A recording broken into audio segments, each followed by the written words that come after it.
a sweet spot right about in here where you get on a muscle called your quadratus lumborum, your QL, and on most people I can find a trigger point or a muscular knot in there. Definitely people with low back pain. I've never found one yet that doesn't have these, and it's so effective because you can travel with a tennis ball so you're never stuck out.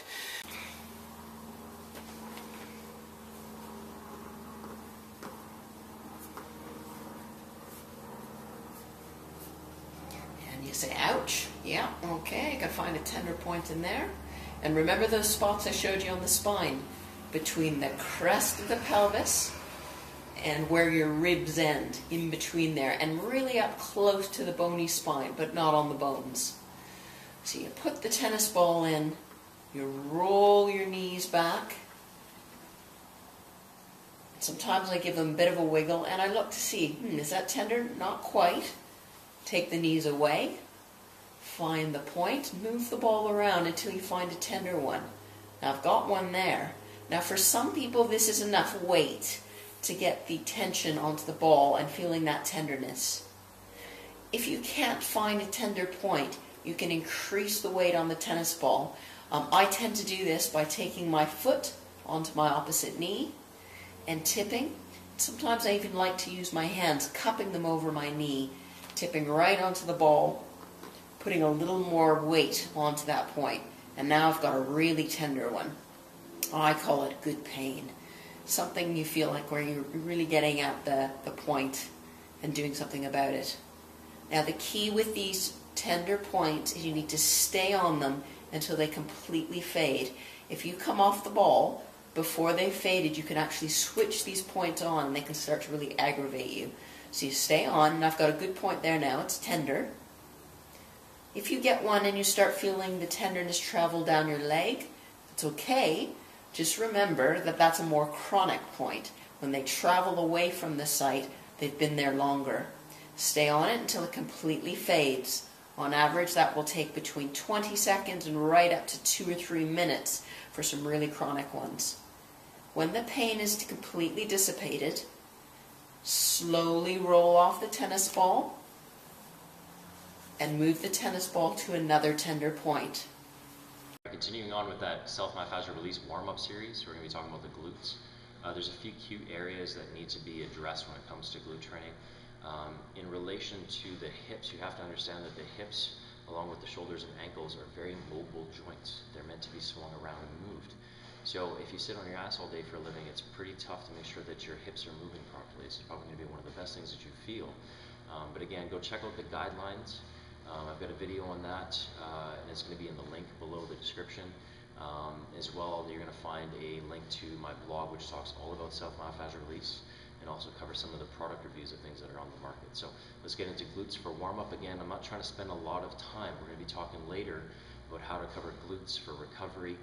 But right now I'm looking at maybe a minute in each position, okay? So I've got a lacrosse ball.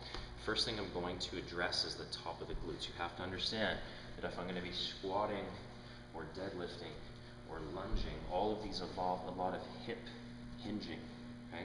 If I have trigger points in my glutes that cause them to fall over or fall me, I can't push back, I can't move this hip back, I'm going to be taking the pressure on my lower back. So if you're squatting and deadlifting, you're feeling it all in your lower back, either your form is off, or you may run into an issue where you can't hip hinge properly and you might find some good release in this. So I don't care who it is, I don't care if we're doing only upper body, I am still doing self-myofascial release in the warm-up using the lacrosse ball. So what I want to work on is first the outside glute area, or the area along the waistband of short or pant. Best way to do this, take the lacrosse ball. I'm going to put it on the side of my glute. Okay, so think about your jean pocket, your back pocket.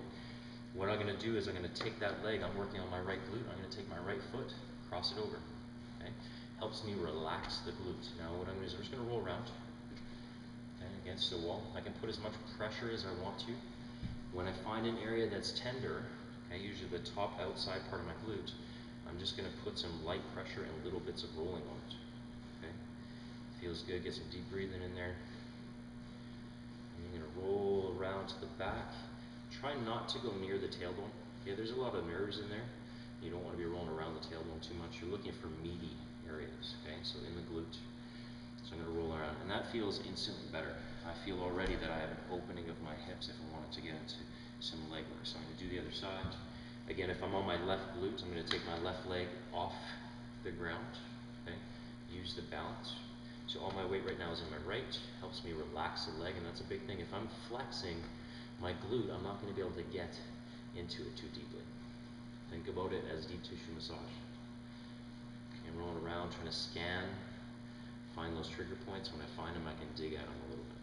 Okay, so again, same thing. I feel like there's a release of pressure. I can use my glutes better. Now, there are two ways to get at the piriformis, okay, which is a muscle that's highly responsible for many things as far as stabilizing the knee and external rotation.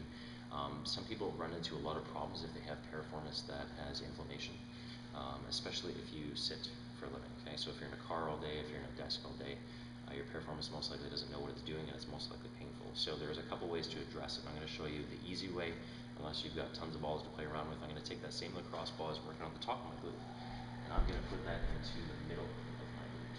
Okay? Now, I'm going to be on the ground. Something very important about tripoding is I need to be able to take quite a bit of weight off of this. Okay? If I'm working on my right glute, I want my right knee bent. Okay? I can bend that over top of the other leg, or I can just keep this down on the ground.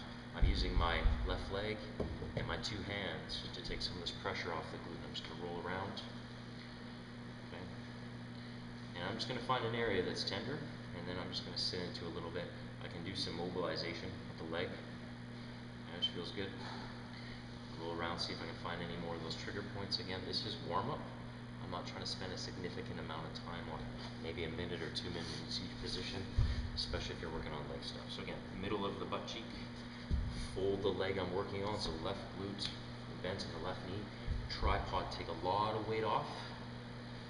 Roll around, scanning, trying to find that trigger point, and then I'm just going to sit into it, maybe do a little mobilization.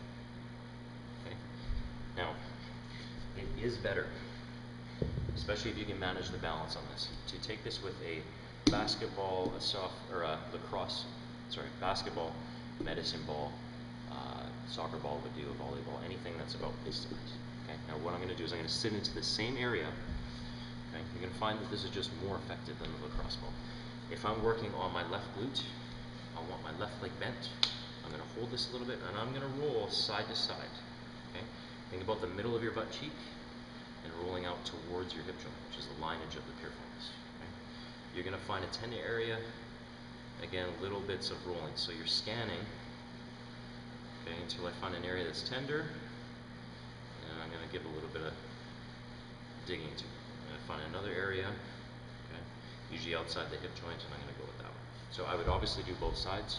Like you stick the tennis ball right back here, but on this side, it's right down there, right past the bump on your hip. You straighten this back leg out, front knee or front leg like this, so it can propel you along. So I'm going to use my elbow here and my foot to kind of push me along. It's kind of it's going to roll out this gluteus medius, and now I'm lifting my leg, so the gluteus medius can't fight against me. And you do this for about 20 seconds or however long you can tolerate. It can be kind of intense at times, so just be judicious about how much pressure you put onto it, but it should relieve the spasm in the end. Piriformis and other hip rotators located behind the hip under the gluteus maximus. To roll these muscles, place the rolling pin in line with the hips, with your affected hip seated on the pin. Cross your leg over the opposite knee, and roll your body so the deep gluteal muscles are resting on the rolling pin. Now, roll the sore muscles of the back side of the hip in strokes that extend from the top to the bottom of the hip. Apply as much pressure as you can tolerate. When you find a painful hot spot, give it some extra treatment. Continue this for 1 to 2 minutes, 3 times a day.